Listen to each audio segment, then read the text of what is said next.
Good morning, good morning, good morning. I know I started a minute and a half early, but better early than late, I guess. And I see Katrina. Good morning, Katrina. Good morning, cuz. It's quiet so right now. You know, the car shows this afternoon, but had noise already this morning from them cleaning the sidewalks in the street.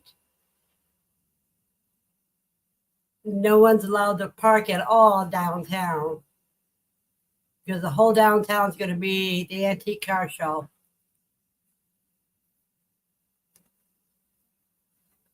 So it's going to be an interesting day.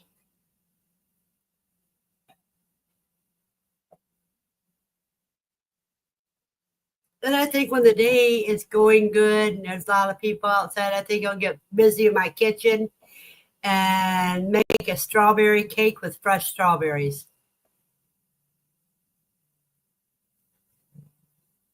Or maybe I'll make a. Good morning, Matt. Maybe I'll make a dump cake with the strawberries. I have them already sliced up and soaking with a little bit of sugar. Because, they're store bought. They're not as flavorful as home picked.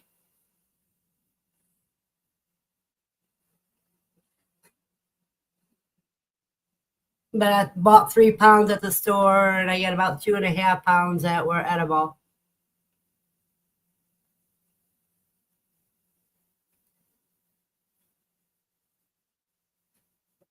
So now you see we have Katrina was here first, then Steve, then Matt.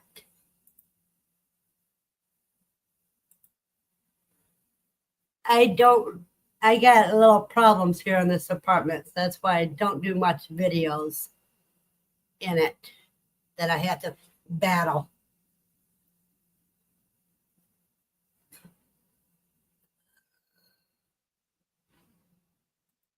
Let me do something here. It's going to be in the 90s today.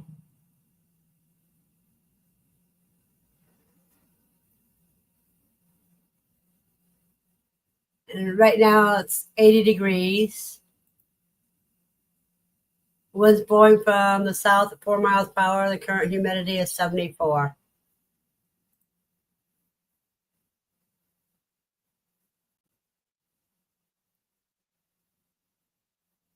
Do what I had to. Yeah, that's what I'll do. Put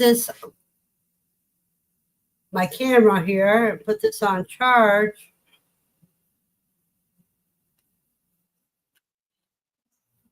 That way when Lucy and I go out,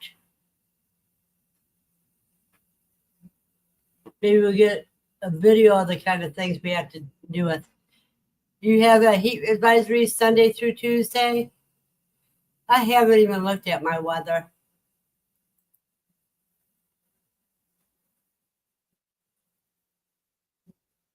No, we have no advisories. It's according to what it's saying now, it's supposed to get up to 89.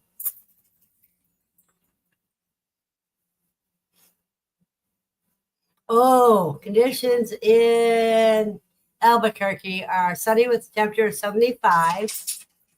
You're cooler than I am right now. The wind is blowing from the north-northwest at 3 miles per hour. The current humidity is 25%. Wow. Yeah, we don't have a heat advisory. So you're probably getting a lot warmer.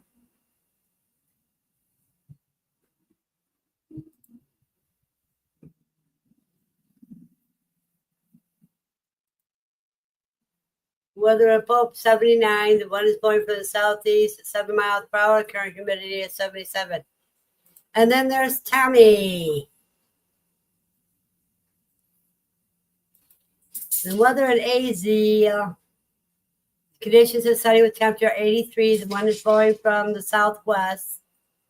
South-southwest, 12 miles per hour, humidity 61%.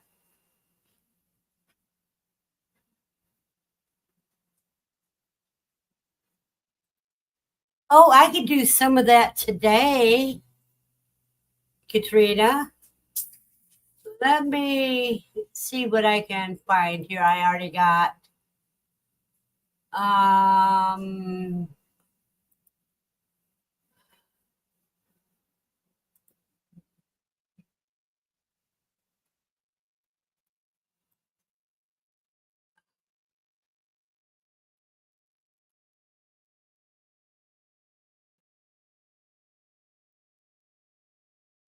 Let me see.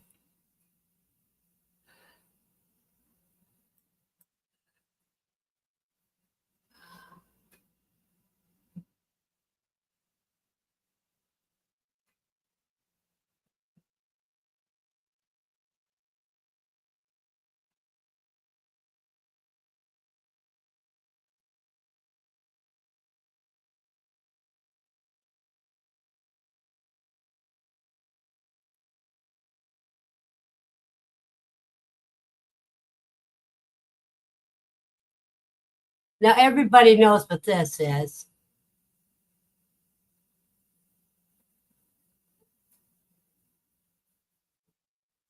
This is my borage. Just before the heads popped out, flower head showed. Hey, Katie. Well, I see her. I see Steve saying something, but I didn't see her jump in. Oh, there. Happy Saturday, Katie.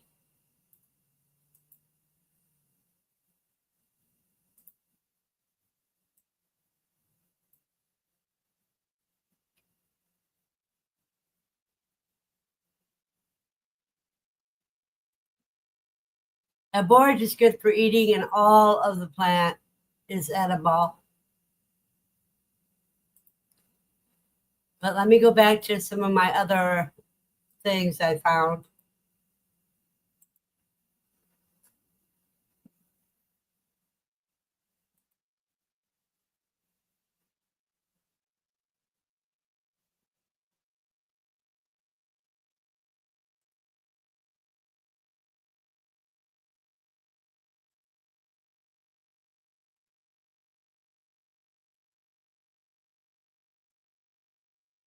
Now, this is growing wild in someone's yard.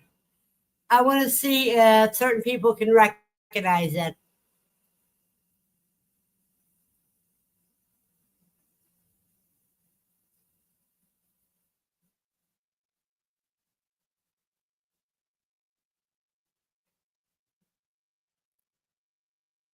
No takes on this plant?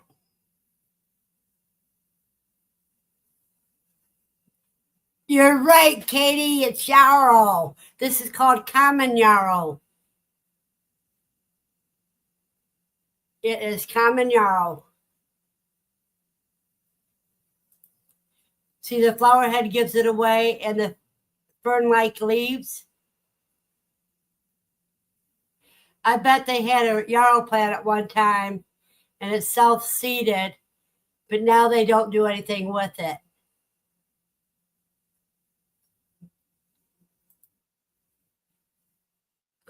Okay, let me see. Does anybody know what this plant is?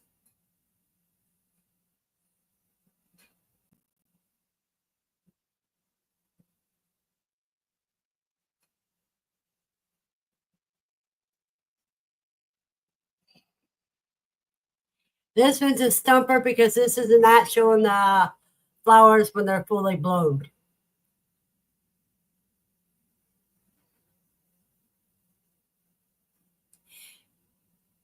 This is a trumpeter plant. It is poisonous.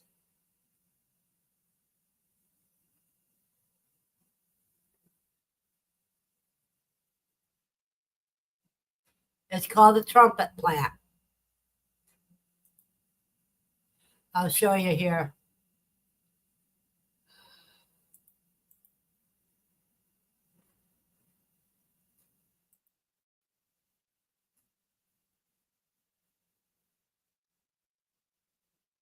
It's a trumpeter vine.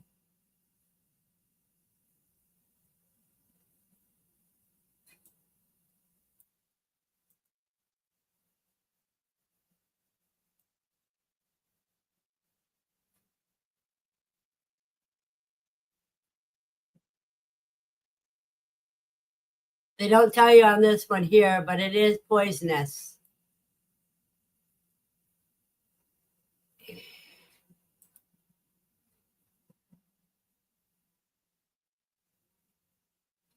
Now, if you give me just a moment, I'm going to step away because I got one of the fruits that's been drying for a couple days.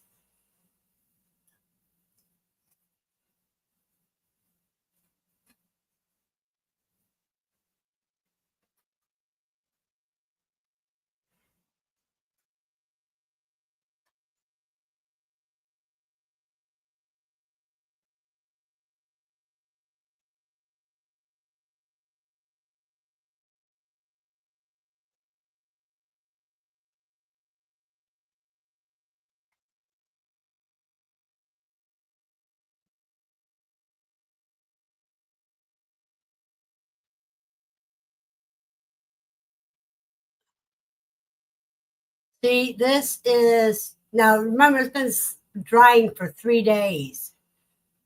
It was a very vibrant green.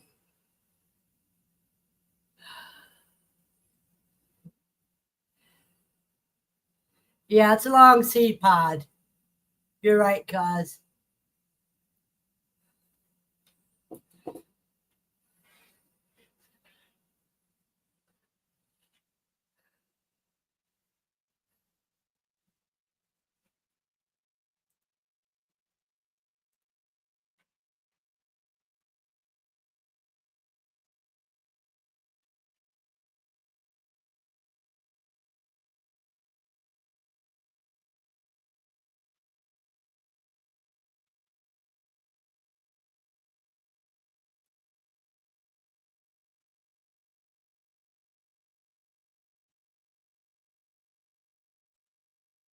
Okay, I'll show you guys right here.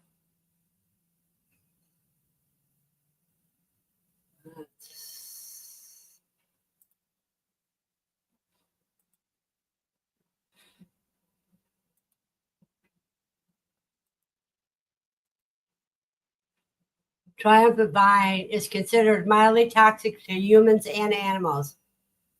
While the flowers attract hummingbirds and other pollinators, the foliage and seeds can cause skin irritation and gastrointestinal issues of digested.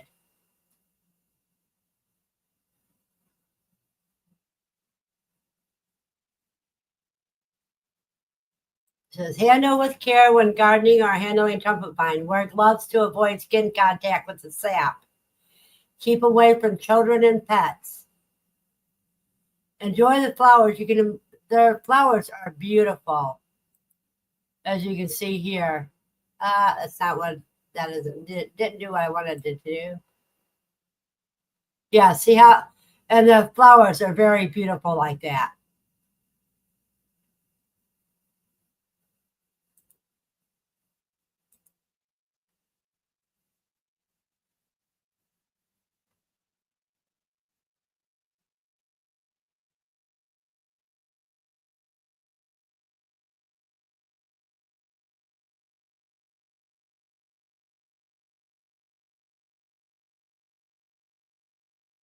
I don't know the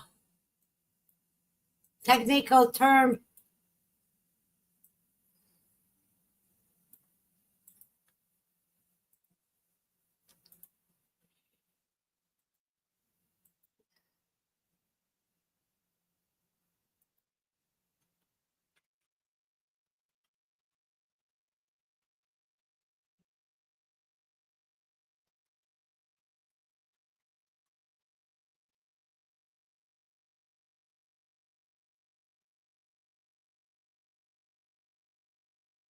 Wisteria is a tree. Trumpeter vine is exactly that, a vine.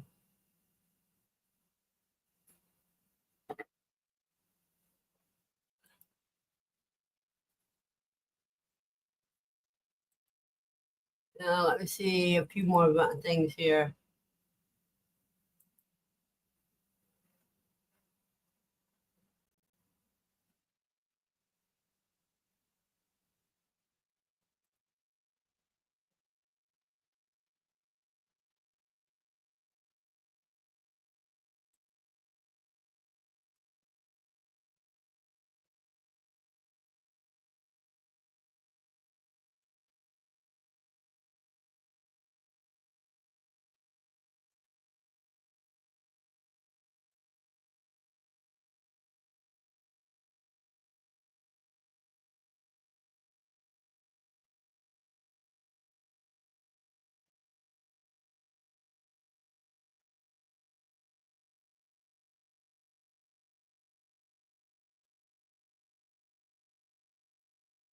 Yeah, I'll do a video on it later.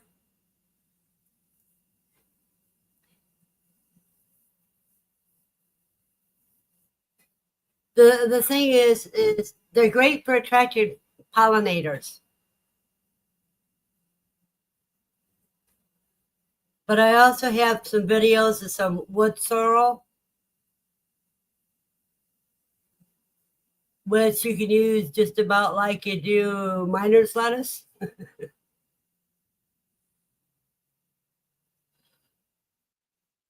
And right now I can't remember all the medicinal things of it.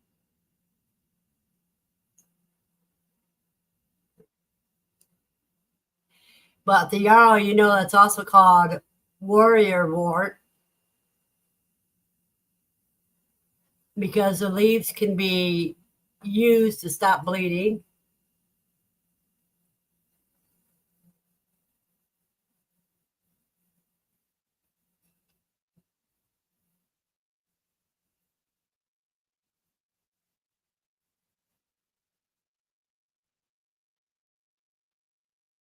Oh boy. So yes, Katrina, I'm going to have to do a video on all the plants I come up with, and I've been meaning to do that since May.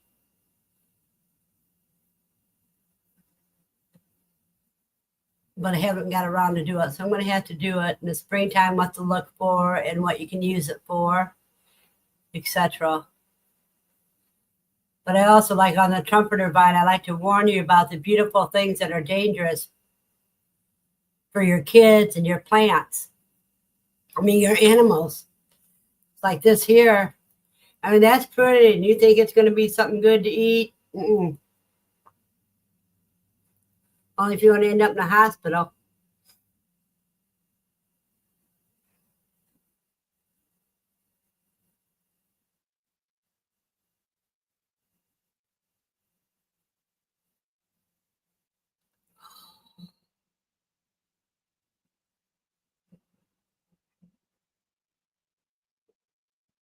Also, like I was saying earlier, I mean, later on today, you can't park on my street and on for 1 block on each side of Main Street of all the numbered streets.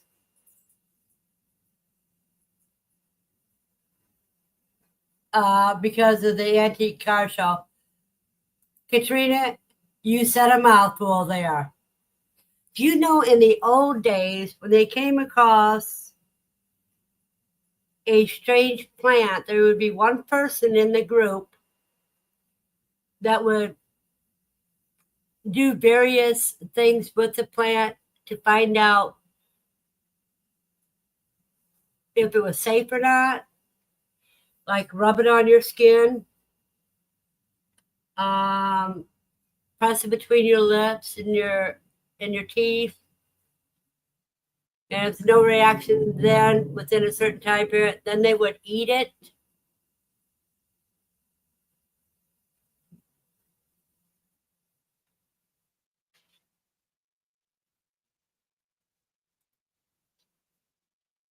Yeah, it's mostly, you know, you got a lot of people there, Matt, that mix their flowers with their foods, and not all of them are good. Well, anyhow, what they would do is if they're healthy and they eat a plant, whatever a part of their body got a problem from it, then next time that person somebody ended up sick with that area, let's say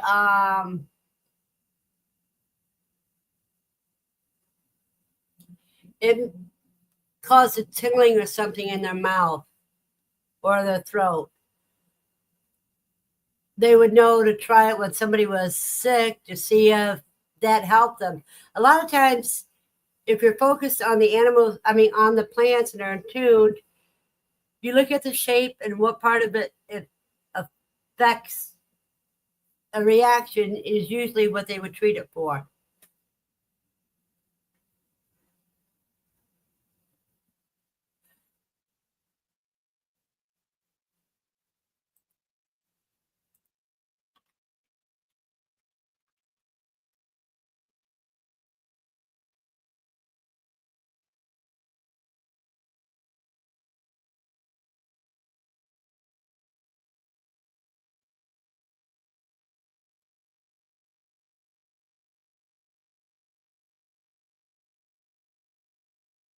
Oh, I'm trying to remember the name. Sometimes they were smart about it. They would do it by different reactions, Steve. And some of it, yeah, it could be. It's just like I watched a video today showing about two different types of mushroom. I can't remember the name of them, but I know the jack-o'-lantern mushroom was the poisonous one. Good morning, Oops.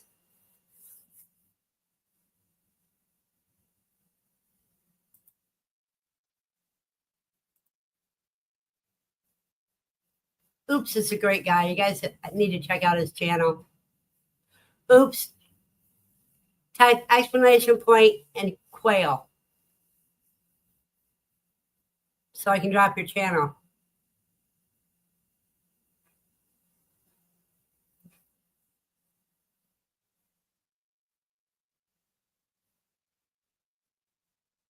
Good morning, Howie. I didn't see you sneak in. There you go. How are you drop? You do it too. Drop. Type exclamation point and Quail. Howie's Food Forest. Permaculture.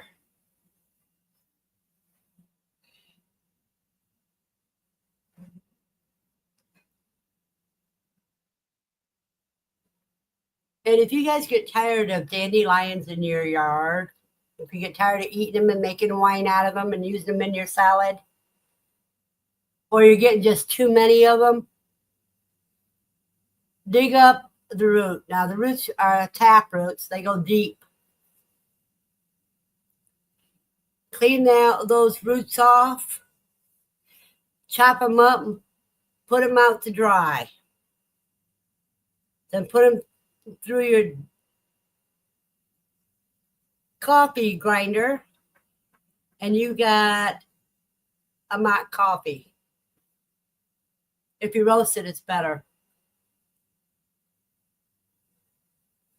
If you roast it dry. But dandelion flowers you can use for wine, you can use for jam, you can use it for on your salads.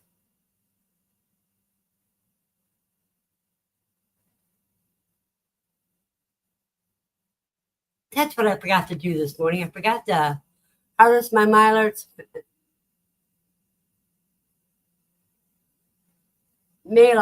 spinach.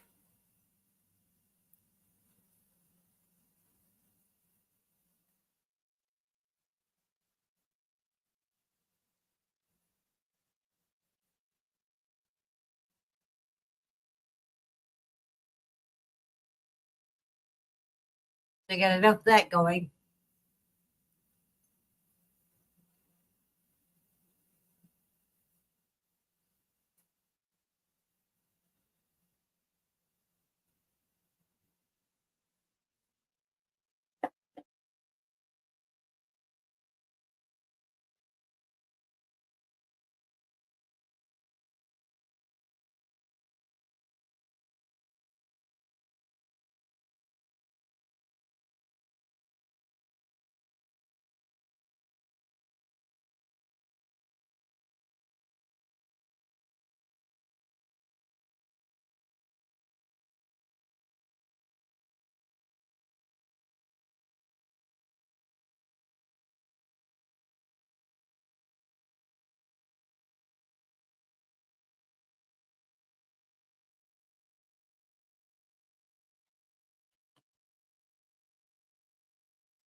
Yeah, my 4-H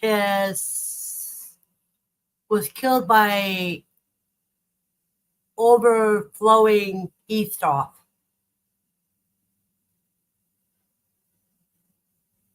on the last storm.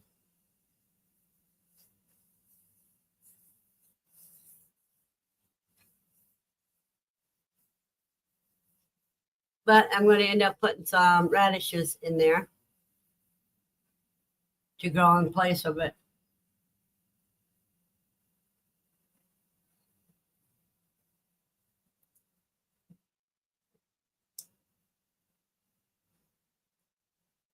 If anybody would like to join in,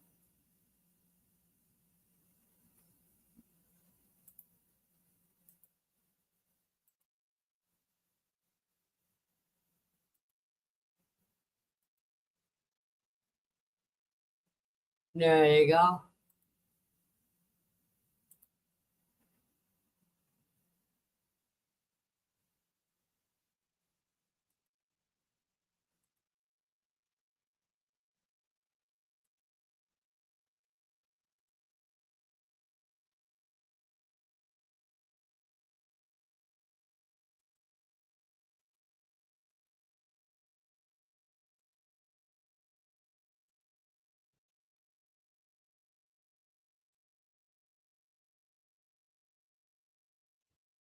If you feel like coming on up and have something to share about what's going on, you're welcome to do so.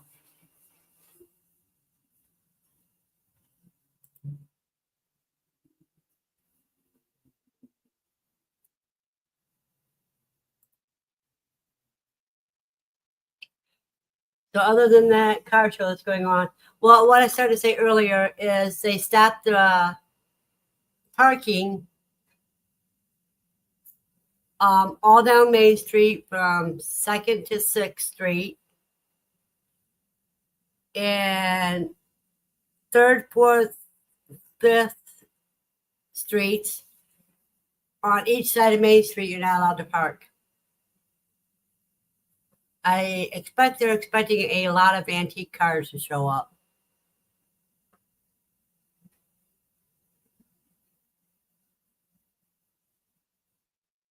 And heaven knows what else.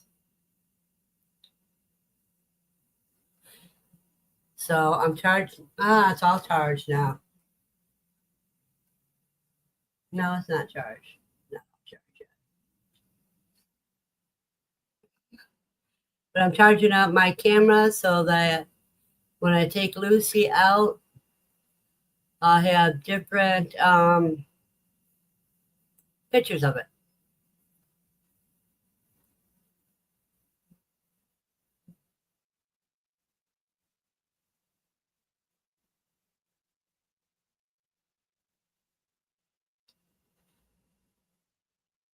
So Katrina is getting ready to head into town.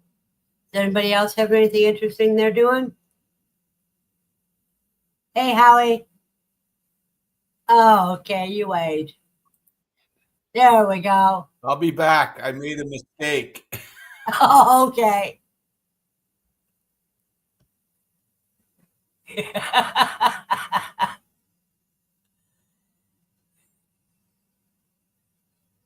Hey, Buster. Good to see you this morning.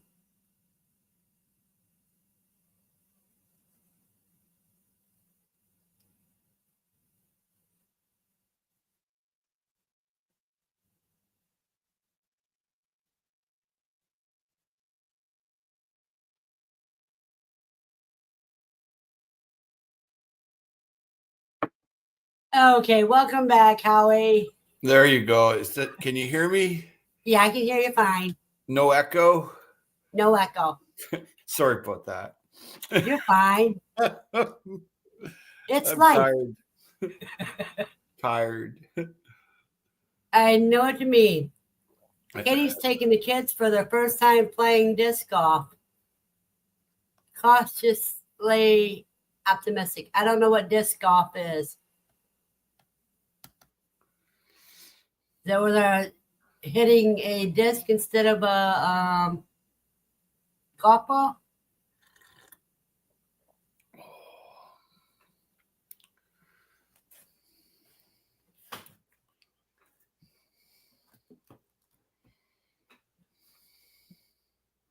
some reason that shows that up there and I gotta get it down. For some reason, there's There we there's go. this thing that says we use cookies and it's blocked out the chat. I can't see the chat. I don't get You that. have to X that out. How do you do that? You're on a phone, right? No.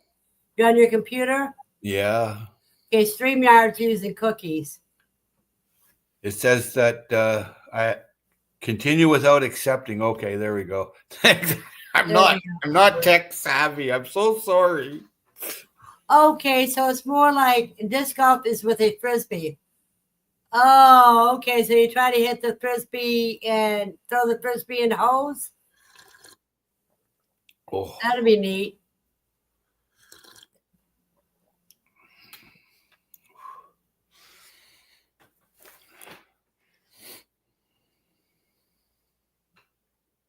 Oh, wow, Buster.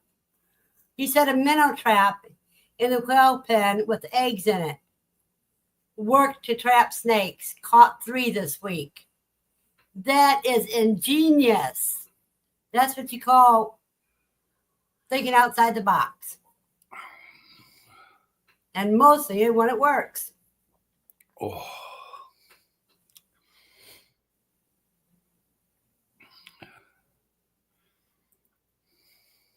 Oh, they have an upright chain type baskets you have to get them in. Oh, that is great. Howie, go ahead and talk. I'm going to be back. I got to get some more coffee.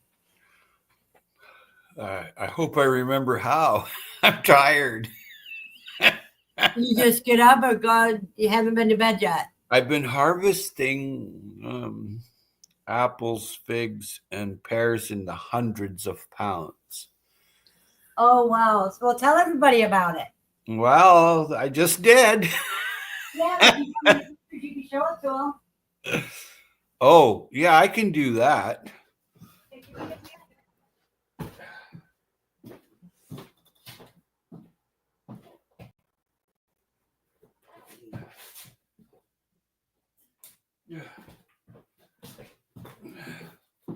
There you go. These are au jus pears. Pick about, I don't know, lots. I don't even count anymore, but I'm canning them. So I got the milk part for it. Did you get any pictures of? Oh, okay. There you go. I'm canning these, and I'm going to a wedding, so I'm going to give out jarred pears to guests and dried herbs like oregano, sage, and rosemary. And then I'm giving the bride and groom some silver. Fortunately, I can't give gold, but silver will have to do.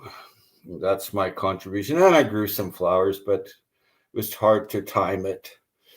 So, yeah.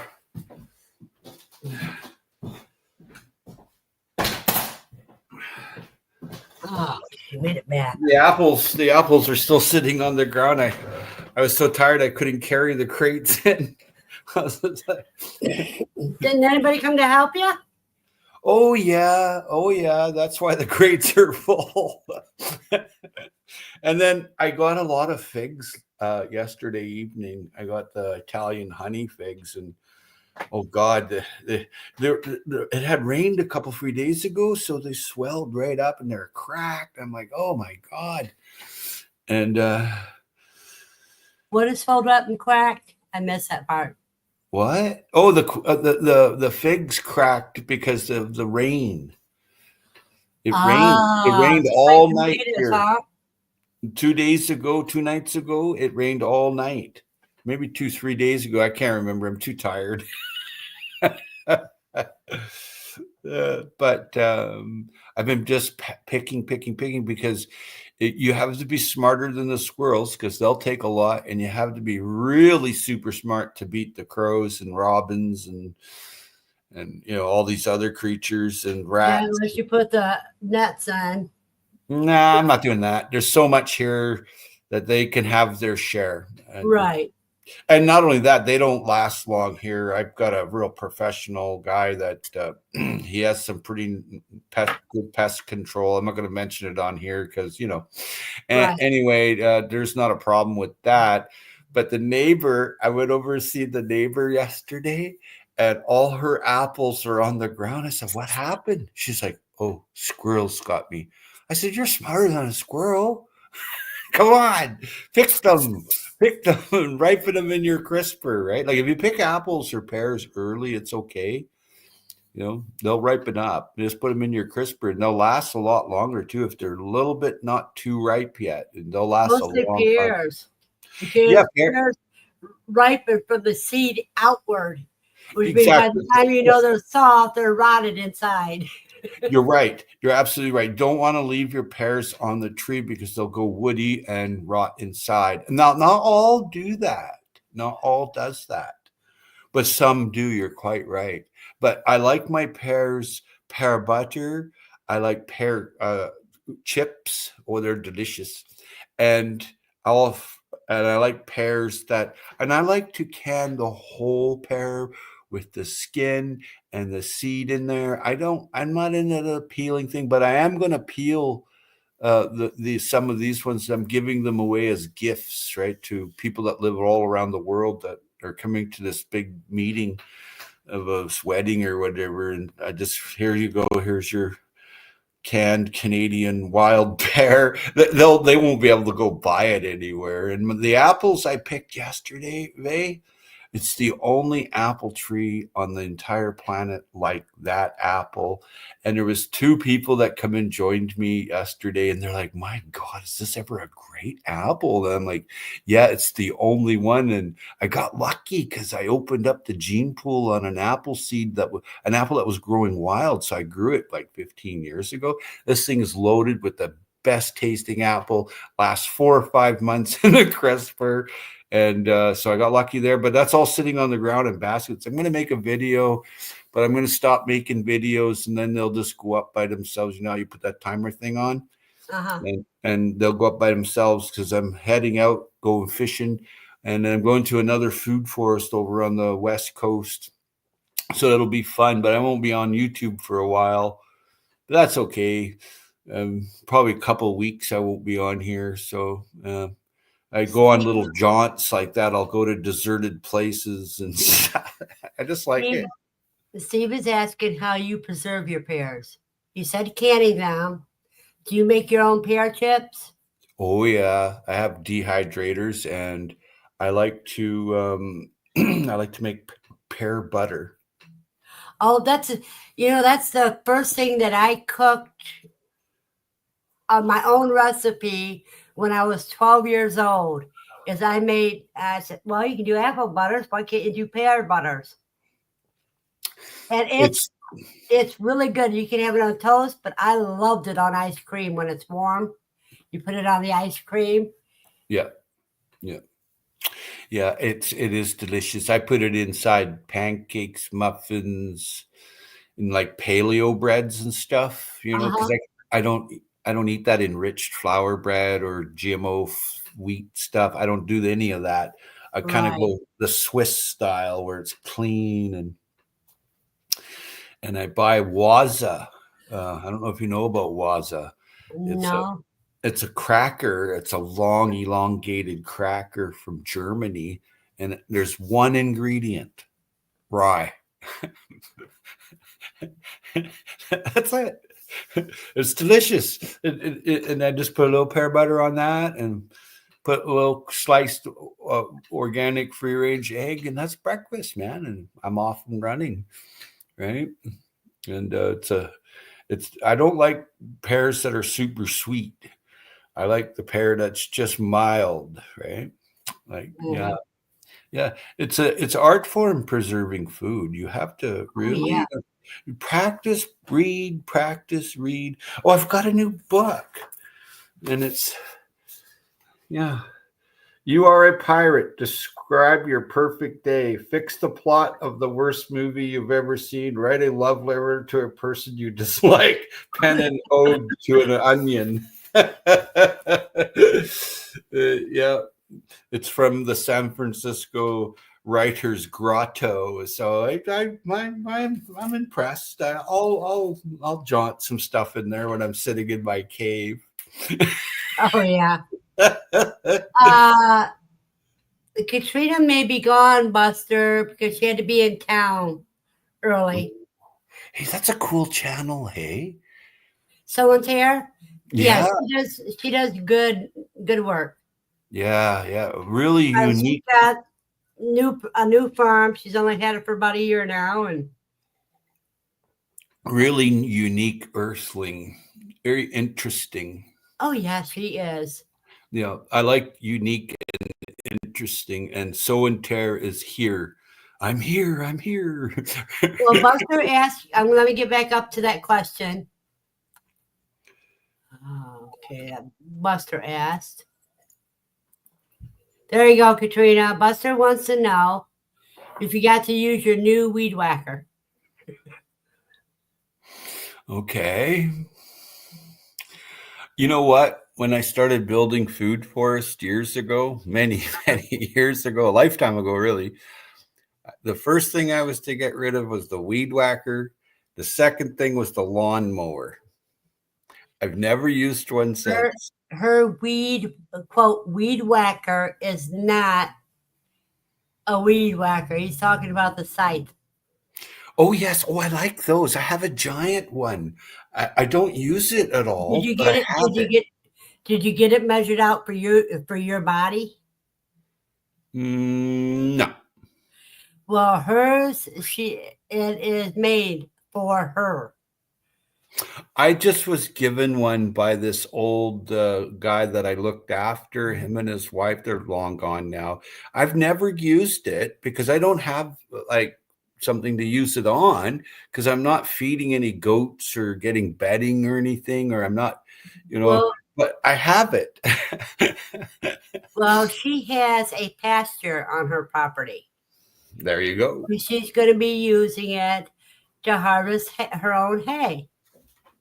Smart. And I'm waiting to see a video on that. Because Katrina's good about doing videos.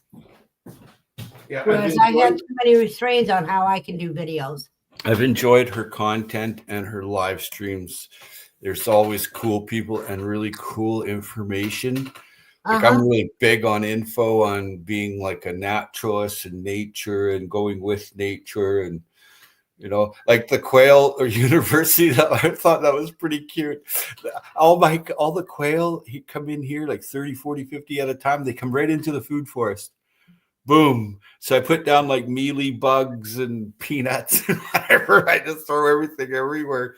And they show up. They must smell it or something, It's really neat to see them. And they're super friendly, hey? The quail that we deal with are Caturnix quail. Oh. These ones are California quail, and then some indigenous ones come in here. So yeah, like Bob Whites and stuff. Yeah. Yeah. Yeah, I like quail. It's I actually bought some that were already packaged to eat them. My God, it was like eating a little robin, It reminded me of eating robins. When I was a kid, I used to kill robins and then I'd eat them, Now, the Caturnix quail, if you get a jumbo, oh, bigger. They're about 13, 14 ounces. But Almost when you process it, you lose a third of the weight. Of course. It was fairly okay eating. I didn't mind it. I just felt bad for the little guy. I'd have to eat 5 or 6 of them, where you just eat one of a pheasant here we have grouse, blue grouse, ruffle grouse. Then we have ptarmigan. So there's a lot of wild, but you have to get out outside of town and into the northern part. And it's quite like the blue grouse is almost the size of a turkey. And they're delicious. And pigeons, there's a lot of squab here. Oh my God. Squab's good eating. Oh yeah. You don't fully cook it, hey? That's the secret. Or it's tough as nails. Oh no, there's ways to do it to where it's Well, yeah, the pressure you cook, cooker. no, you cook anything in a slow cooker and it's going to soften Of up. course.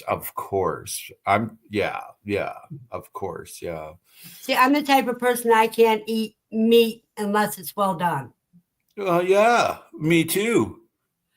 Me I mean, too. yeah. So I had a lot. There are some meats that I will cook in a slow cooker.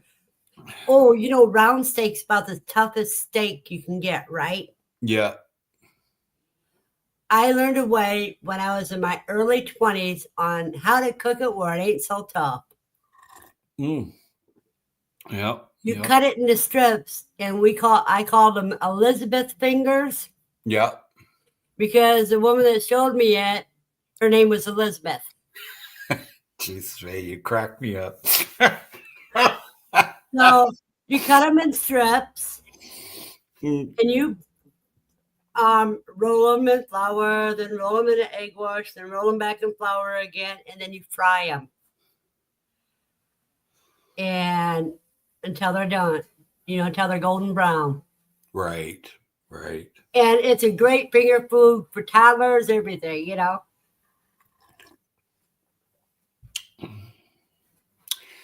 Yeah, I really like eating protein, clean protein. So so I'm with you on that. And fully cooking meat, I'm really with you on that.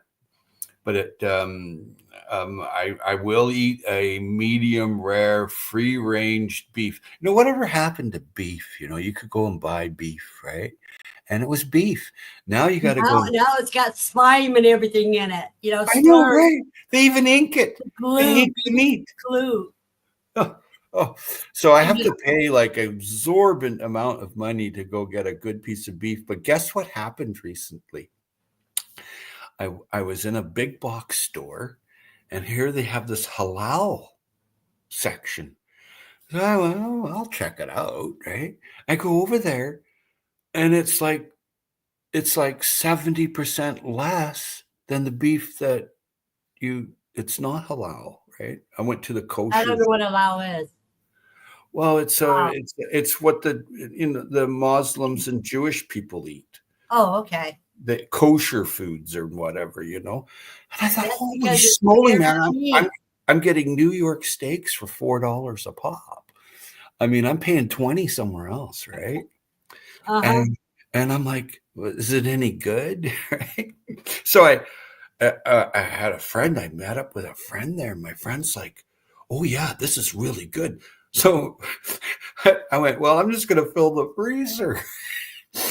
So they had the shanks, beautiful shank roast, hey, and you could feel it's nice and it looked beautiful. And my friend, she's like, "Yeah, this is the best there is, the best price." And I'm like, "That's what I'm looking for all my guests." Halal, it has to be halal. Beef has to be pure. It's good. It I've has to tried be it. clean. It's delicious. In other words, they can't add the chemicals to it or anything else. I mean, the chicken you buy in the store has been bleached. The price and the healthiness of the food is amazing. I've tried the strip loins, the New Yorks, and the shanks. Okay, I had to go and I just went on a major cooking frenzy. So I had these guests. I said, "Here, try this." Try this. And like, wow, it's really good. And I'm like, yeah, it's really good. Hey. And then my friend, he's like, "How much did you pay?" And I'm like, "Well, for that strip loin you have, $4.40. He's like, "What?" I'm like, "Yeah, $4.40. He's like, "Why?" I'm like, I have no idea. I wasn't about to ask that. Have a blessed day, Katrina, and good morning, Nikki. See you, Katrina. But yeah, I'm enjoying it. I bought probably 50 or 60 pounds of it, all packaged up. I don't have to do anything, and I popped it in the freezer. Really easy. Boy, if I live in a small town. Yeah. You don't get diddly squat here. Travel, move, fly, walk, get a horse. My friend in Yakutia, the Panda Man, He's a really smart guy. Hey, he eats the animals he raises, and then some are pets, right? And he doesn't get any money for his millions of views from YouTube because there's a block there from because he lives within Russia and he doesn't get the money, right? Uh-huh. They won't send the money, and he travels all over Siberia and Yakutia fishing and hunting and living off the land. And he lives off the land. He cooks outside.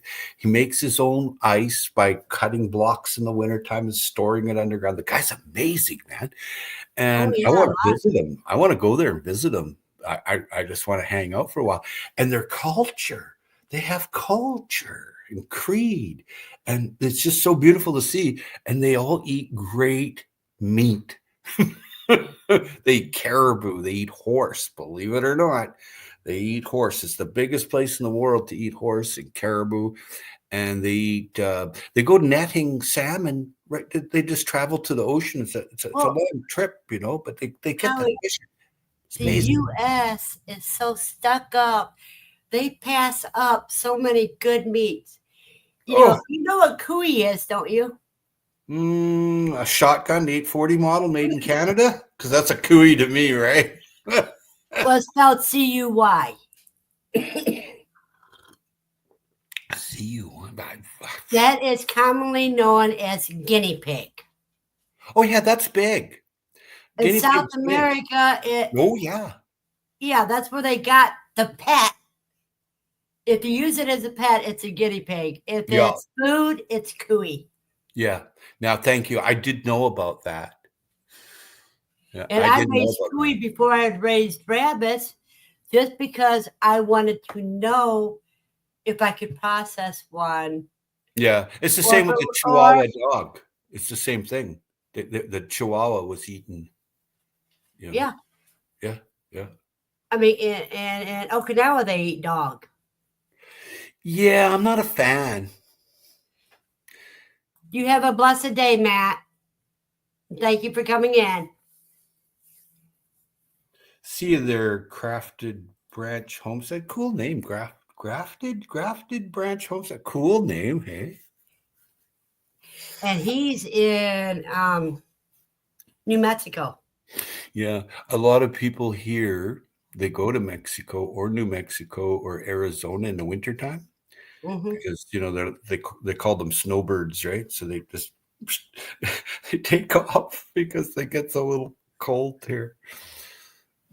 Yeah, but protein, clean meat. Humans have canines. Eh? You're Yeah, supposed to eat meat, eh? yeah, And don't neglect your veggies, though, right. right? And That's why we're omnivores. We can eat anything. correct. Some people are herbivores, though, and I'm okay with that. That's it by choice. Yeah, but they should. One thing to remember: if you're going to be a herbivore, you must take a vitamin B pill. Well, you want me to tell you a little secret? I don't know. We're Even live deer, on screen. Hey. even deer will eat meat. Oh yeah, yeah. Cows too. Yep. So even herbivores will occasionally have a meat feast. Well, here there's some unscrupulous people with no couth that actually feed the animals ground up critters from like India from the Ganges River, and that's how you got a brain disease mad cow. It transferred over to humans. Uh-huh. Yeah. Oh yeah, and I said, uh-huh. you would buy this bag of ground up bones and feed it to your cow. See, but then that's how mad cow disease came about. And now this is what I'm told. I'm no scientist, right? But I'm pretty good Yeah, at wrong side, Lucy. I'm pretty good at observation. I'm really good at concept of observation. So, and then to make matters worse, these people that have no couth or scruple, they actually add palm oil to the milking cow feed. Okay, so Which you is get not good for them.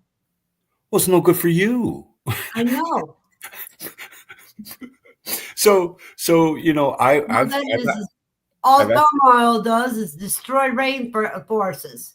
Yeah, I've actually visited farms to see the operation, and I've actually scoped the place with binoculars to make sure they're not freaking lying to me.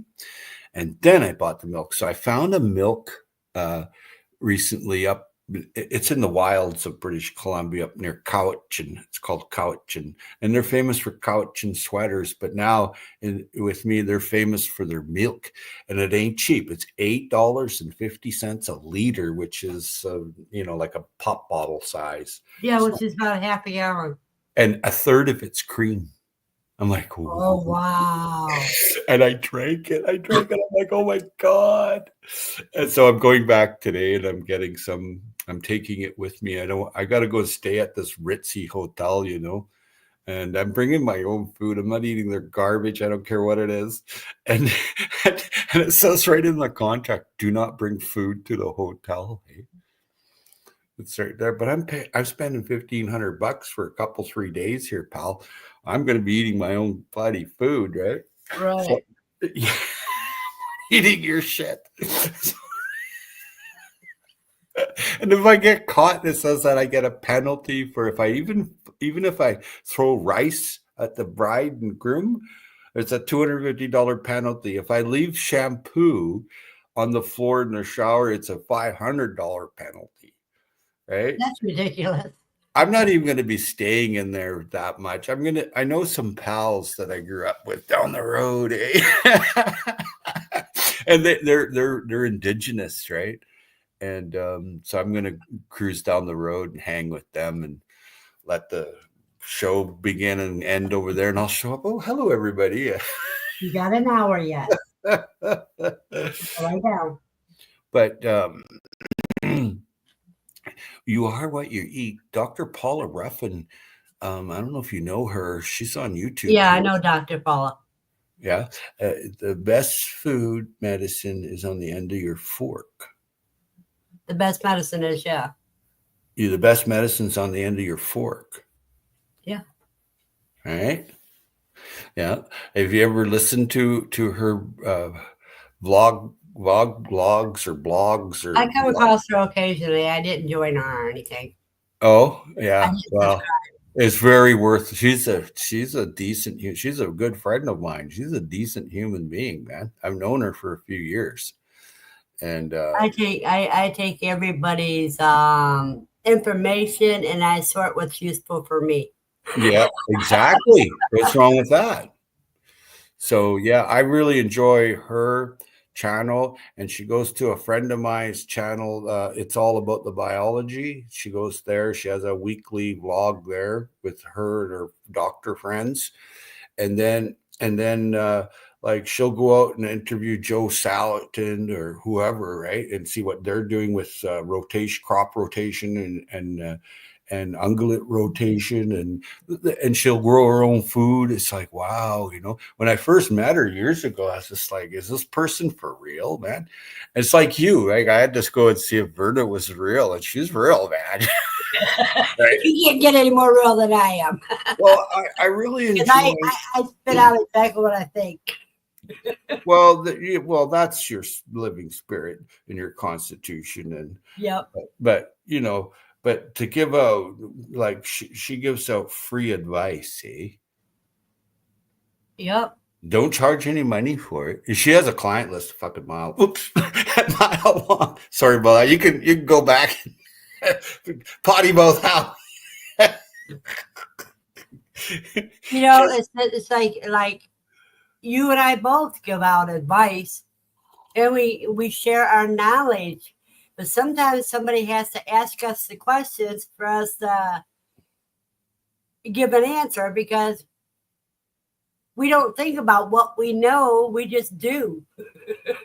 Well, you find your way. You find your way in this world. You find your way. Mm-hmm. And it can be pretty rough on humans in this world. Not everybody nice, man. No, and you got to remember, when someone's mean to you, it's not you. It could be something that they're dealing with. Yeah, Yeah. Yeah. Well, coming into this world, I had a pretty rough life, but now I'm leaving it in the next 20 years, hopefully. Or 30. I'd like to get 30 years. I'm not that old. Can I ask you a personal question, Tom? I don't know. We're live. How old are you?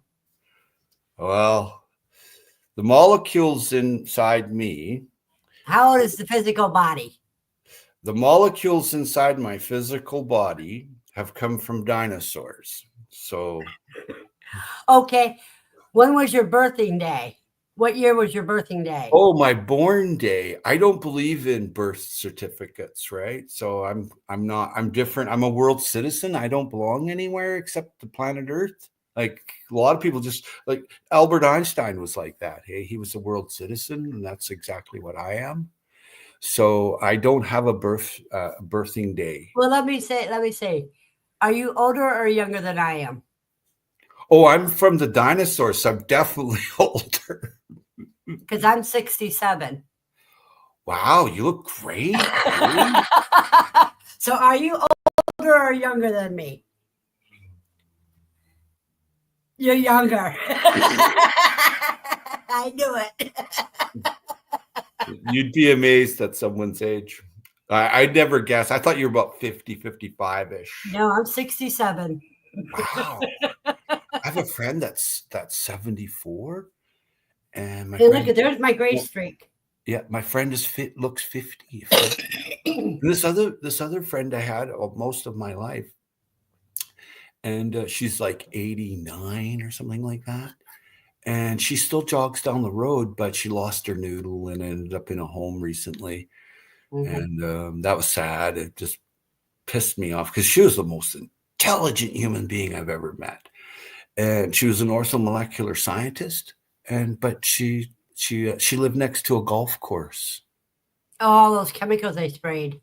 Well, you're 136% chance more likely to get Alzheimer's or Parkinson's, mostly Parkinson's the study was on, if you live within 5 miles of a golf course. Mm-hmm.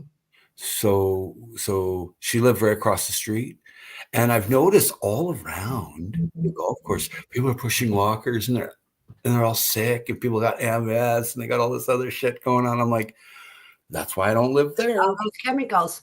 Yeah, well, it gets airborne, right? Right. That's what I said. All those chemicals. So if you're growing food or you're foraging or you open your window, You have to know the area where you're doing it at.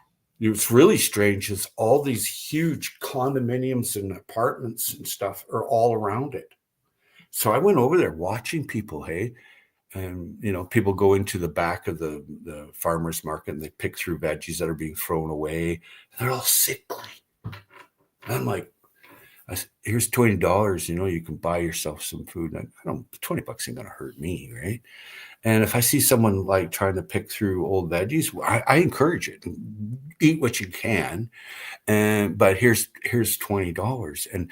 And this one older lady, she was pushing her walker, so I gave her $50. I said, here. I said, she took some, food that was degraded, but at least it's something to put in her belly. She was very happy to get the $50. And then there was these two environmentalists that lived most of their life beside the golf course. Both had dementia, both had Parkinson's, both died recently within the past 5 years and prematurely. And they were famous. I'm not going to say their name on here, but they were famous. They wrote books, they did art, extremely famous. And I just happened to be their gardener. And I don't know if you know who David Suzuki is, but he walks by him as I'm putting in this waterless garden, and he thought that was pretty cool. He's a major environmentalist here. So anyway, I've seen a lot of disease within 5 miles of it. I didn't need that study to read the white paper on that. I know, and every golf course is the same. Right. There's no one different, or I'm not picking on anybody. That's why I say it. That's why the first thing I said when you said golf course, I said all the chemicals. Well, it goes aerosol. Uh-huh. It travels in the wind. It's like a virus. If you cough, it can go 100 feet, right? It's aerosol. People don't understand that. During that last pandemic, it was funny. People were like, stay 6 feet back. I'm like, are you kidding me? 6 feet ain't going to do it. I knew because I know a virologist, right? And he's like, oh, yeah, it travels 100 feet, Howie. And I'm like, what? Are you serious? But the whole world went nuts. Eh? The whole world went crazy, man. Yeah, it was funny. You got sheep to the slaughter. That's another story. Well, anyhow. I'm going to grab some more coffee because the conversation is interesting. No thoughts from anybody in the thing? It shows we have 5 people watching, but nobody's commenting anything. Nobody's asking any questions. I must be telling the truth because this morning I put up a video on how to escape and learn new skills on a deserted island. Nobody showed up for the first hour to watch it. So you're shadow banned. Well, no. Steve's saying they're listening. No. This morning when I got up, I put a new video up. Yeah, I know that. Yeah, and it was on learning new skills like foraging and really think about when you have nothing. I just want people to think, right? No one showed. Why? Never can tell. Well, I didn't get a notification that you went live. It didn't go out. It went public and nobody showed. I haven't checked it since I've been on here, but for the first hour, no one. That has never happened to me, ever. Yeah. So it's definitely banned. Right? I mean, I have thousands and thousands of followers and subscribers that come to chat and learn and have fun, right? So what YouTube is telling me is nobody's watching it. No, what it's in reality is that you're banned because you told the truth. You see? Well, they get upset with the truth because. Oh yeah. Yeah. Oh yeah, because that's never happened to me. Because then I was just showing the multitude of foraging for just one berry plant, a salal plant, right? Which is prolific in the PNW, the Pacific Northwest, right? It is prolific, right? And so I don't know. It just it's like, really? Am I going to put up any more? I'll just put up a black screen and see what happens. Maybe everybody will show up to watch it. But I've never seen that. Amy. I've never seen that where no one showed up. I've never seen that. Never. Well, I was about to say, I didn't get any notification because if I would have got a notification this morning, I would have been on it. All it was put an idea in the earthling's brain to learn new skills. That was the whole idea, and enjoy the vast wilderness that you never see, and that everyone's stuck in these cities, right? Like if you get outside the city, you get farms and corporations. But if you get away from that, and it's a different world, hey. I'm going to show you guys something. Here's 2 old pictures of my belated husband. Oh, I didn't know you were married. Was married. Well, he's belated. I'm widowed. Anyhow, right after he had the stroke that made him like that, Amy's bathing rabbits. Anyhow, there's this Pearson Park is up north by where I used to live. Yeah. And we would walk through that park, and I would go through that park take my husband there for a walk. And I mean, he has little problems, and he was speaking with the Cervox and stuff. But we'd That's walk sad. to the park. He tried to take a video because he used to love to do make videos. He tried to do a video and he couldn't do it anymore. A stroke does terrible things to you. I've But, had two.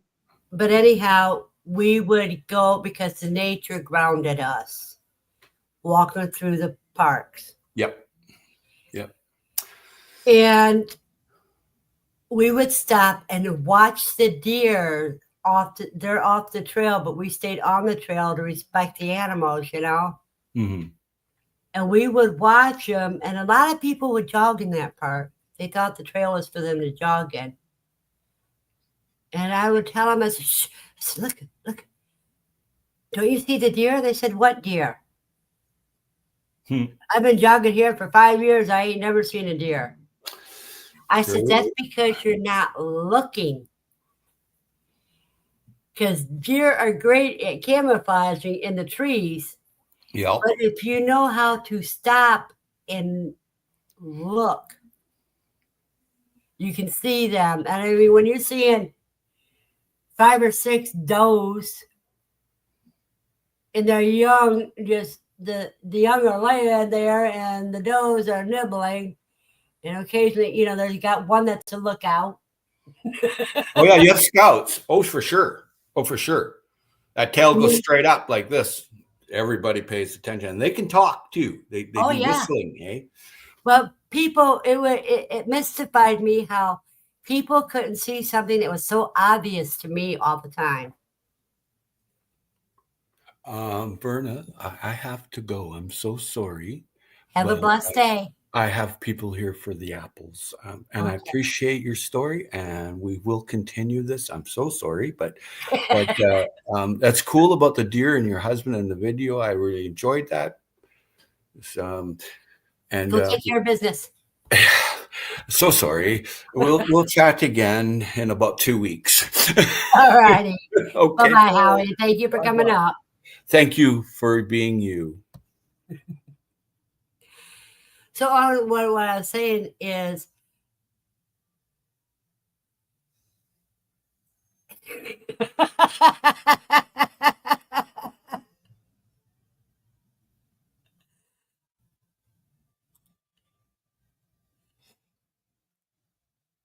sometimes the smoked salmon isn't the kind that fish in the sea too when you're watching him and he talks about. But a lot of times it is, because he even has a video of smoking salmon.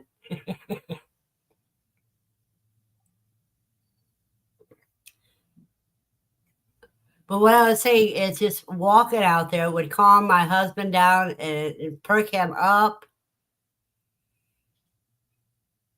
And it was just mystified me how people couldn't see the things that are right there in front of them. And this was 30 years ago, you guys. So it's more so now.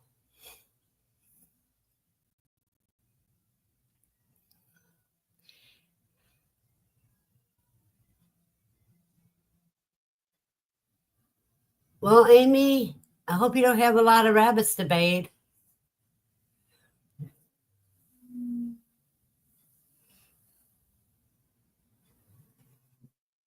Now, he had people that come in, they came to pick up his apples and stuff from the food garden, from his food forest.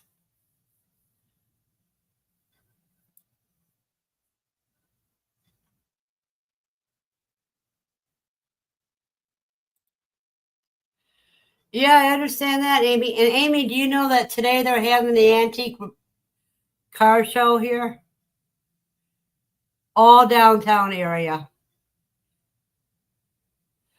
So if anybody was to come visit me, they would have to park hope they can get a parking spot in the Valley Laundry lot, because you can't park on the streets around here until after midnight tonight. You said a bunch right there, Steve. Everybody is tuned into their own world. everything is taken on perspective. Everybody sees things on their own perspective.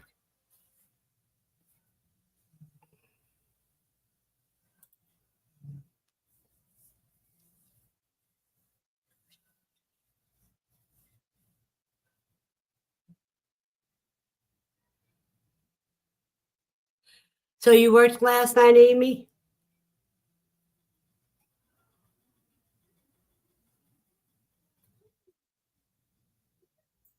Well, people are starting to gather around.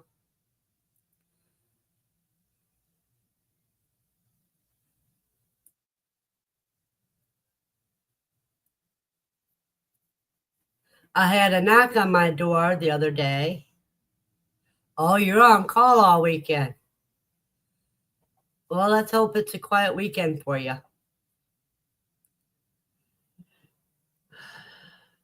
But I had a knock on my door the other day. It was the police. And of course, with somebody knocking on my door, Lucy's barking.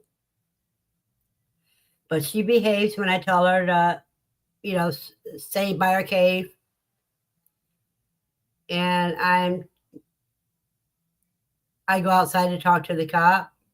And they're looking he asked me, are you the person that owns 3 dogs? I said, nope, I only have one, and you heard her. And evidently, I said, the people above me have more. There's 2 apartments above me, and one of them has 3 dogs, and I know the other one has at least 1.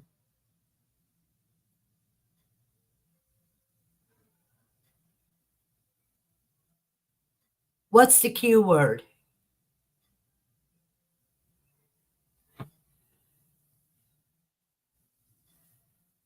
Yeah, it is a full moon weekend.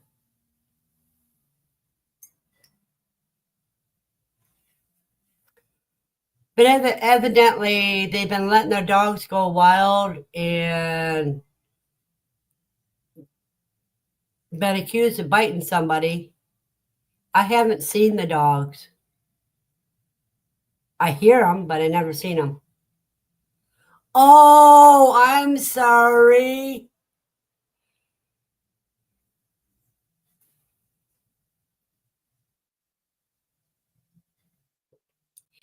Hey, Nubs. I am sorry.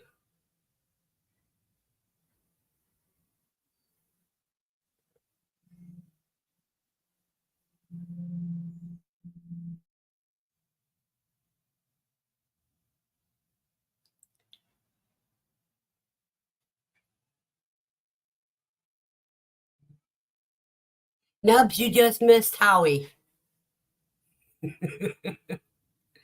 But I need to get some more coffee. I'll be right back.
Okay, let me see what I'm.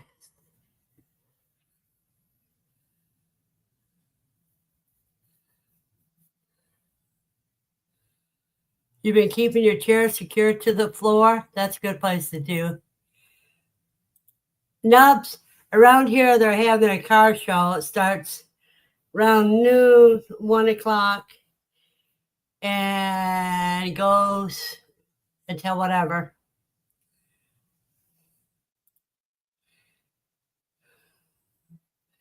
Yeah, Steve, how's it been keeping your chair secure to the floor? As long as you're not attached to the floor except for by your feet.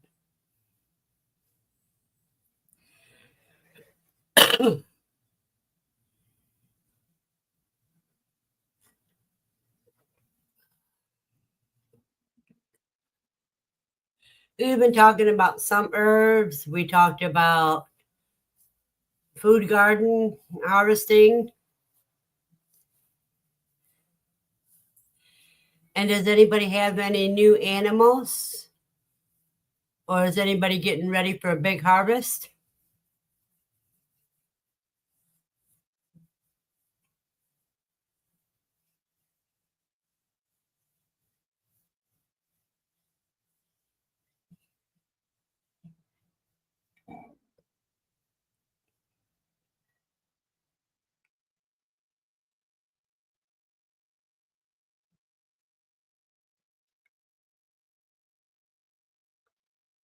Well, you can go ahead and jump up here if you want to, Nubs.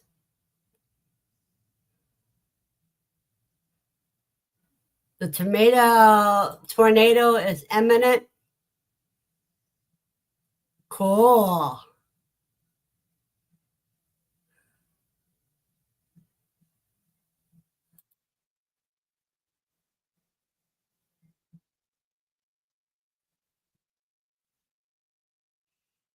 Anybody that's willing to talk about what's going on in their world is welcome to come up.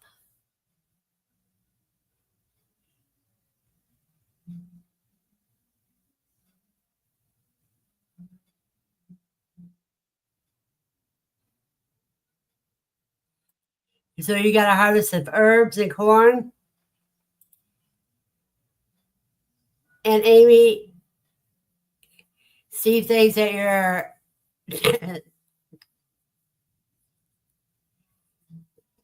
tomato tornado is going to be messy.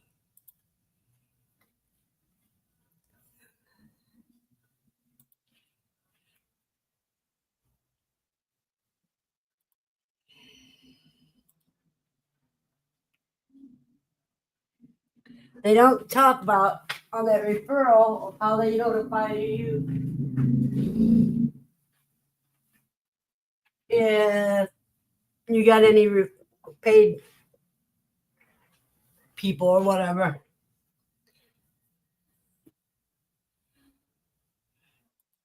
Brad just harvested 53 quail Thursday. We've been busy putting in fencing and learning about the care of our new pigs. What kind of pigs did you get?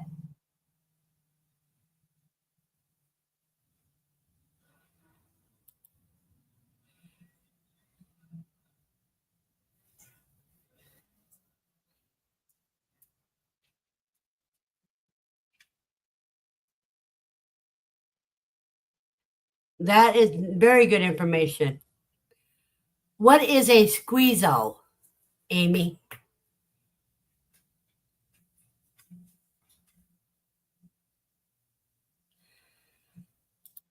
Japanese maple? I haven't looked into that for years. So, as an eye wash, or when you say good for your eyes, which part?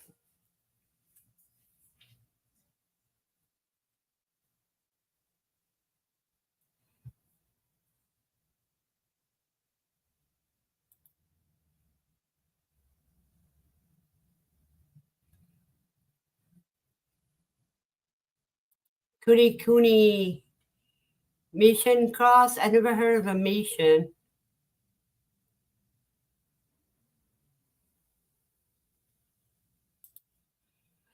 Is it just the Japanese maple? There's so many different types of maple trees. I'd be interested in learning what's different about the Japanese maple.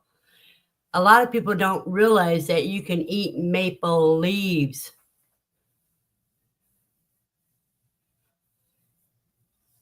When they,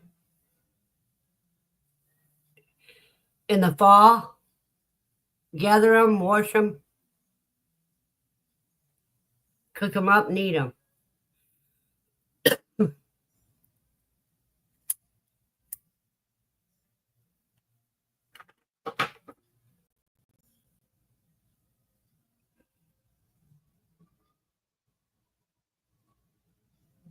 It has to do with the tannins, okay.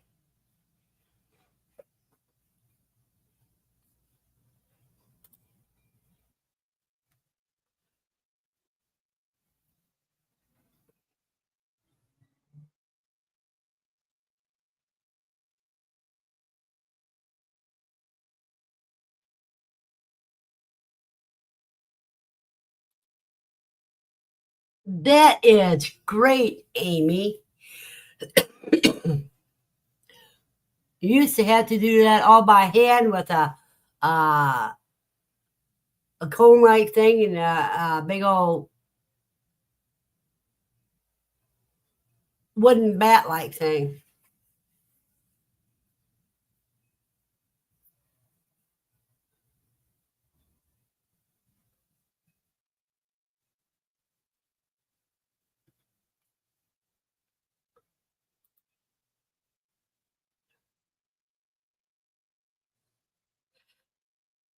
Yep.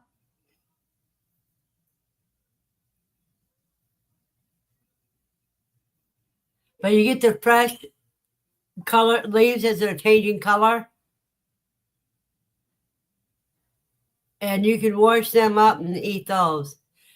But you can take the dried ones too.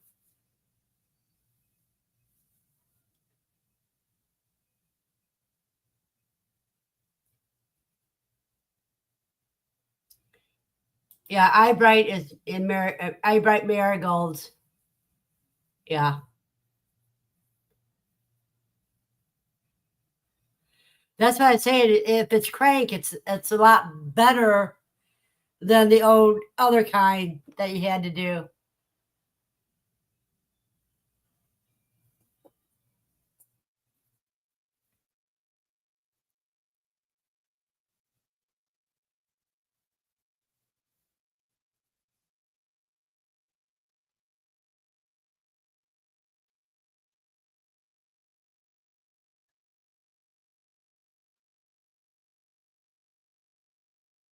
Yeah, you could probably do a drill on it, nubs. But the thing is, if you do it by hand, you build up your muscles.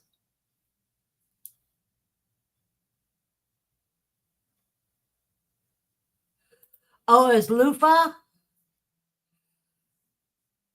Yeah, because loofah, you can eat them when they're small. But when they grow out, just cut them up. I mean, cut them off the vine, hang them to dry, and peel it and dump out the seeds, and you got your own loofah sponge for free. Good morning, Christopher and Angela.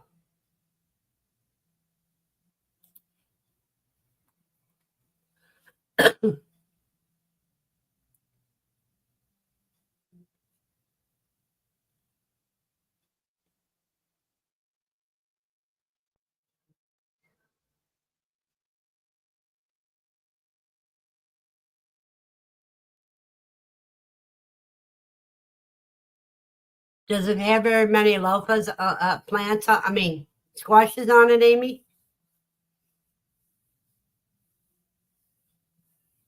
Yeah, Christopher, mostly they're always busy for you because that's where you're going. Because you're all blah, blah, very active.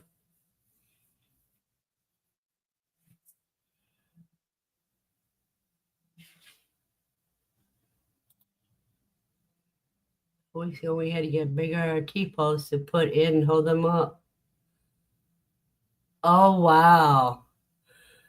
So you're already doing a lot of different gourds that you dry out to use for other things. That is so cool.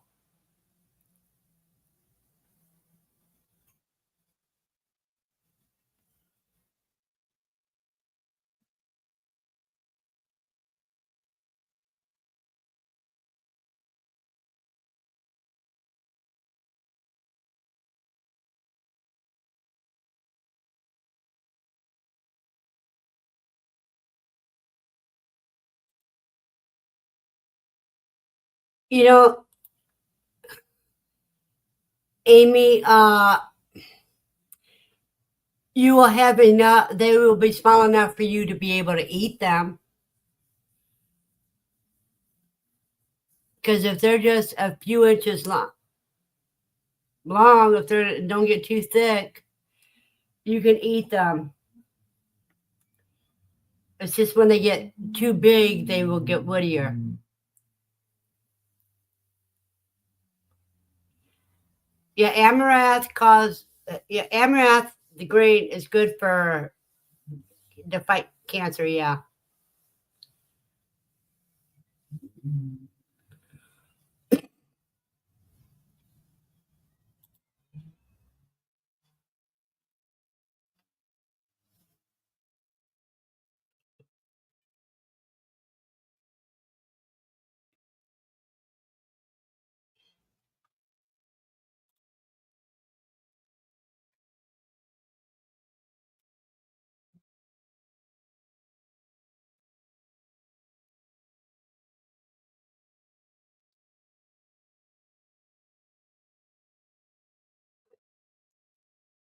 It will be interesting to see how many you do get, Amy.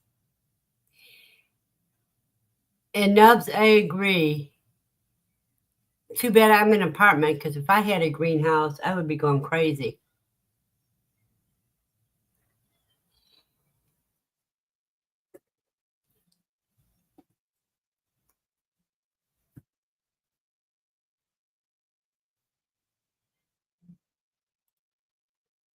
Are you going to heat it? Because sometimes some of those herbs need longer growing seasons, and they need to keep it warm and light longer too.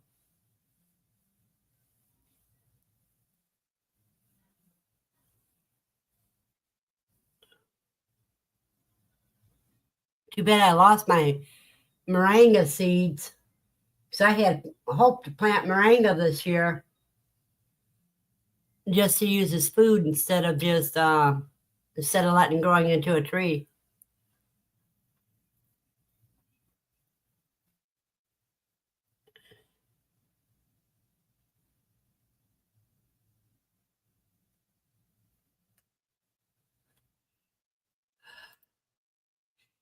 Yeah, mostly with the human diet, it's gotten too much.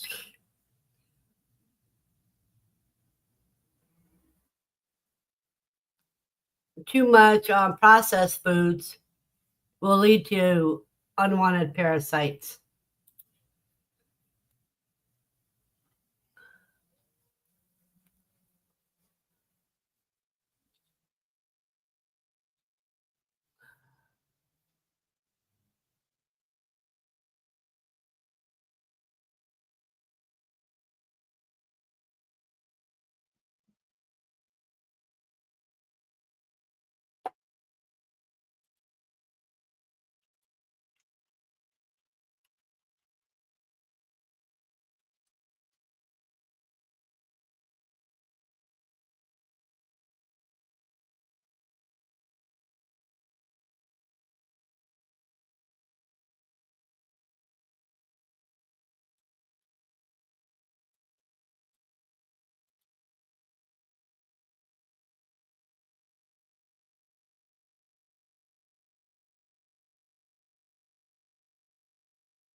Well, I don't know if anybody around here is doing cows. I bought a side of beef, and I do have some beef fat that I still need to render.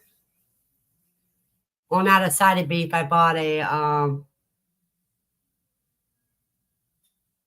beef tenderloin, which has a lot of fat on it that I'm going to process into tallow. But this week I have got to clean out my freezer and get to all that stuff.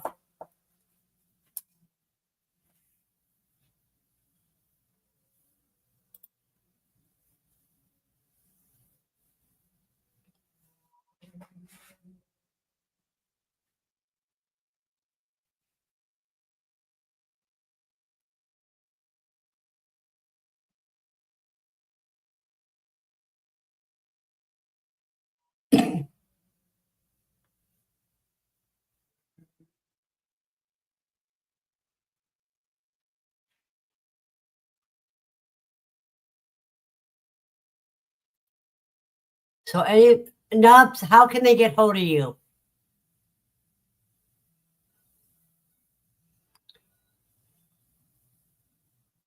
If you have ways for them to be able to contact you,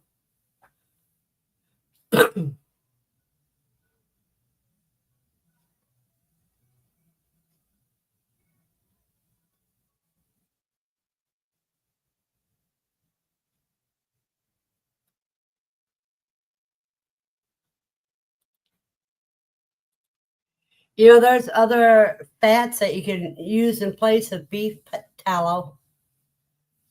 They can use for salves too. You can use just about any type of animal fat.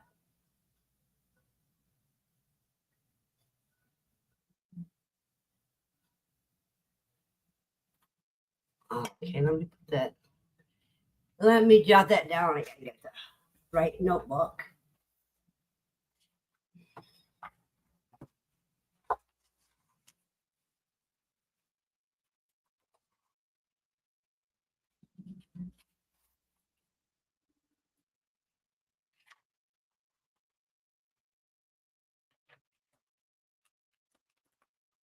Okay.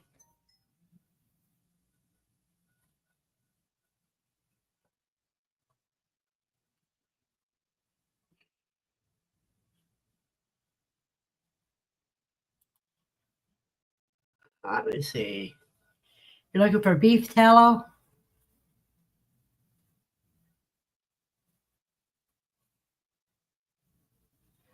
Yeah.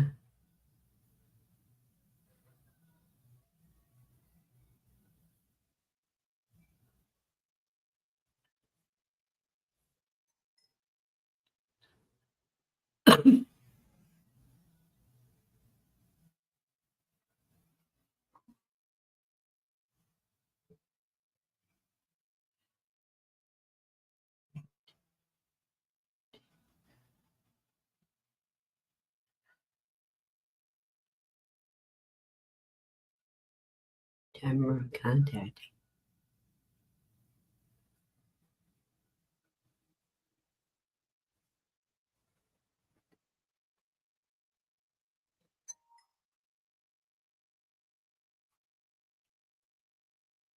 Okay, I wrote it down. Hello, Keith. I wrote down that information.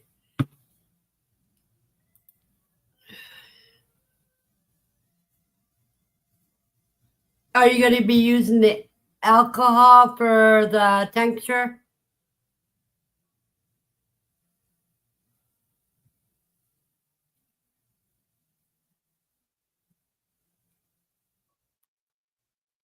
Let me see what's going on here.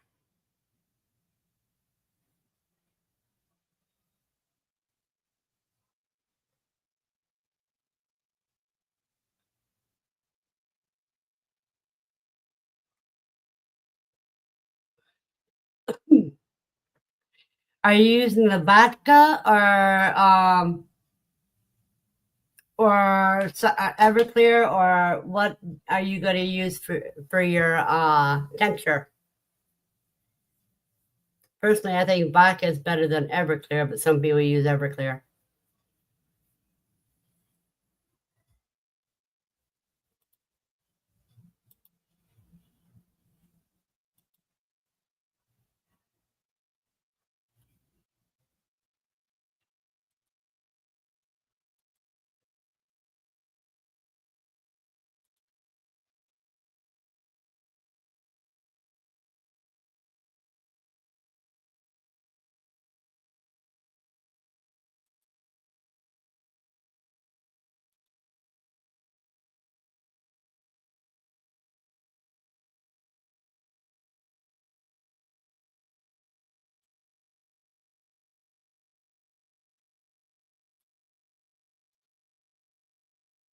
Keith, if you type exclamation point in the word quail, it'll drop your link.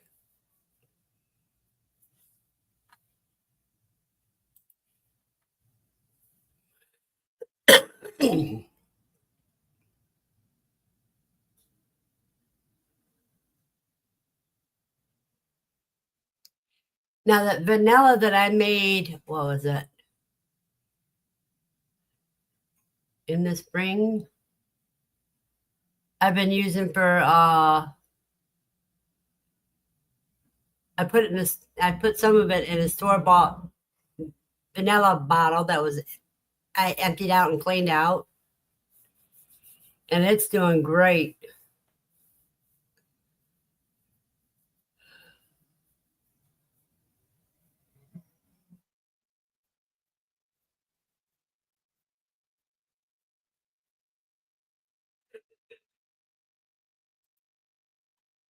She uses cheap bourbon as long as the proof's high enough. She can't stand vodka, and Everclear is too good use for that. To me, that's the only thing Everclear is good for, is to as an extractor. Of course, I'm not a bourbon drinker. I usually use vodka or rum for extracts that I'm going to drip in my mouth.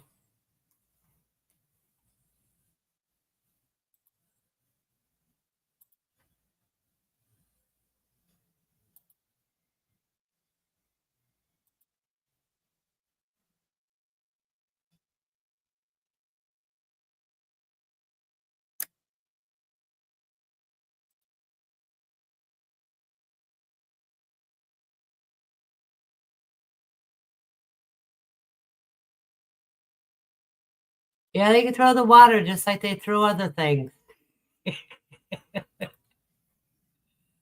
Probably the things that colored their back legs for you.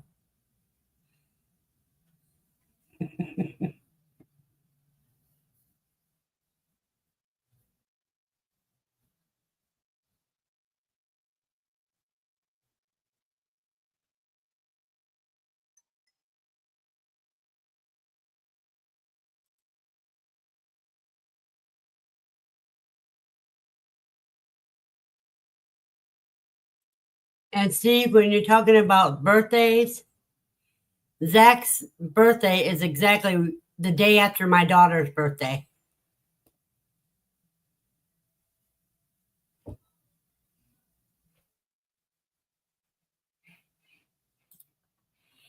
Yeah, some of those tinctures you shouldn't mix with things. You just put it under the tongue, and I'd rather put something that I can tolerate the taste of.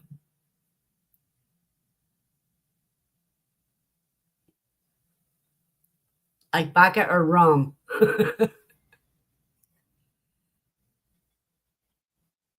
I'm so upset that you can't get 151 rum anymore. That used to be the best thing to make tinctures with it.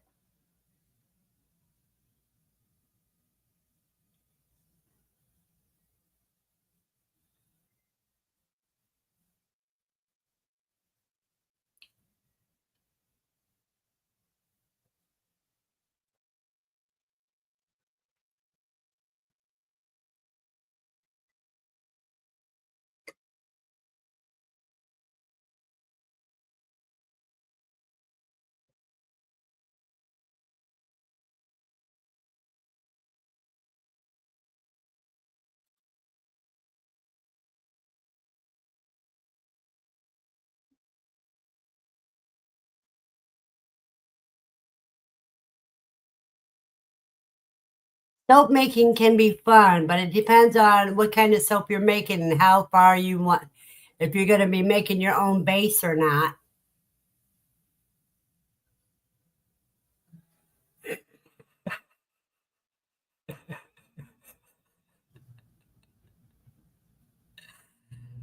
Enough said.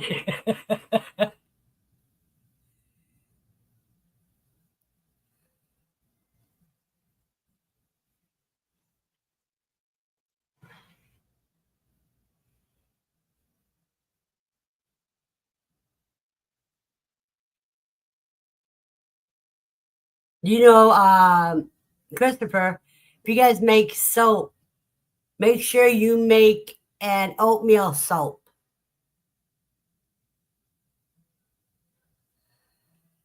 Because oatmeal, and if you want to, you can even add plantain to it, because they both soothe the skin. So if you have dry skin or an allergy, they both would help. If you want a soap that is good for relaxing people, then you need to add lavender buds to it. So I've made both of those. But I use the glycerin base.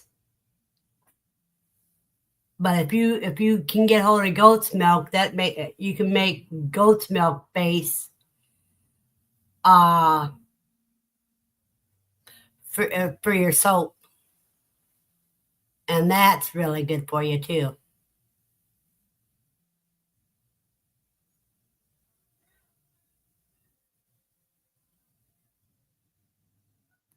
Yeah, if you're gonna make your bases, I would look for recipes to make goat milk soap.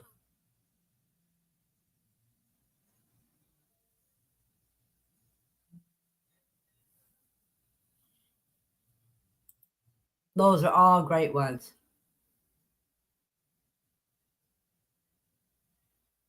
Hey, cousin Dave, you almost missed us.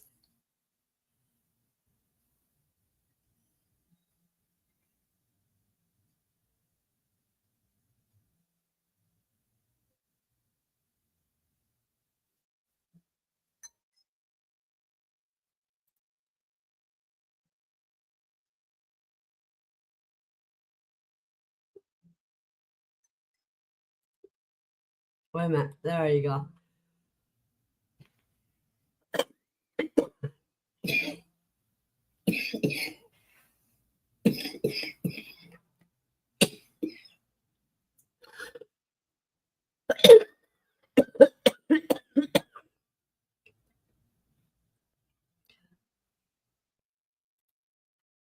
But what you can do, Christopher, is go to the auction, and anybody that buys goats, even though you can't have one, make a friend of them. Maybe you can buy some goat's milk from them.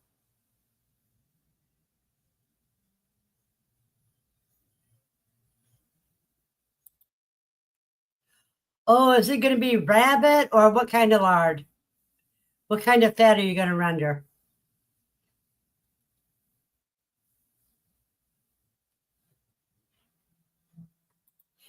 Networking is very important. Even when you're a homesteader, it can have all the animals you want.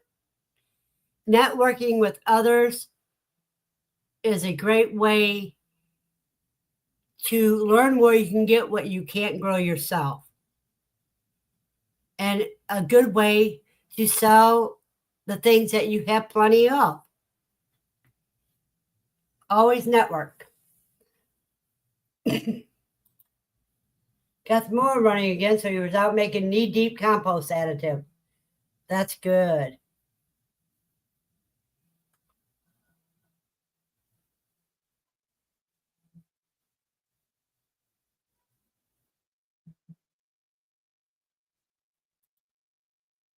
Like I said,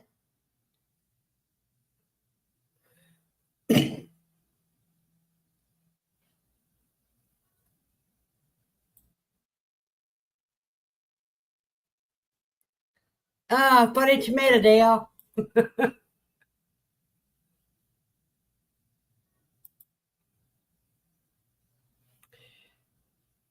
Oh, pig lard. You got it off Craigslist. Cool.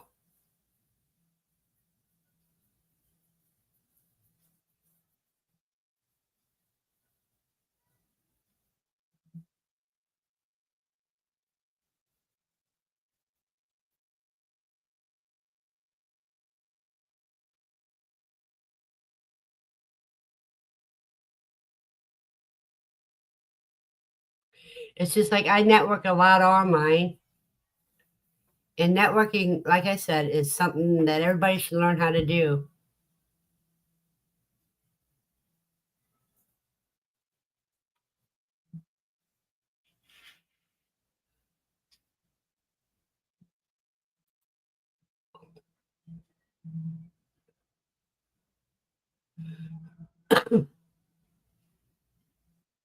Ew, that is kind of rough.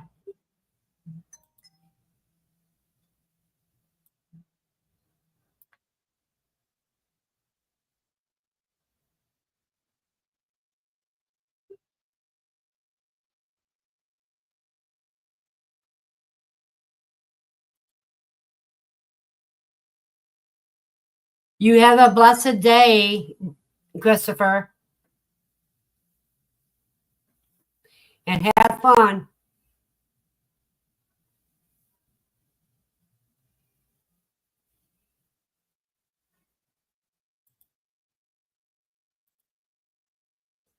And I think it's time for me to close up here today, too, because I know Lucy's got to go out, and we want to get our outing done before it gets crowded down here. Because I'm going to be nervous enough as it is, with a lot of people right outside my door talking.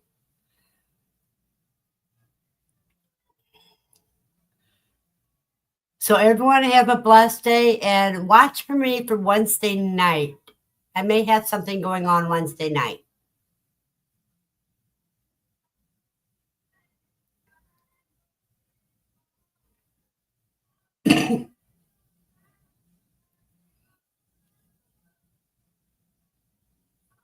And happy processing to you, David. And Steve always gives good advice. Have a blessed weekend, everybody.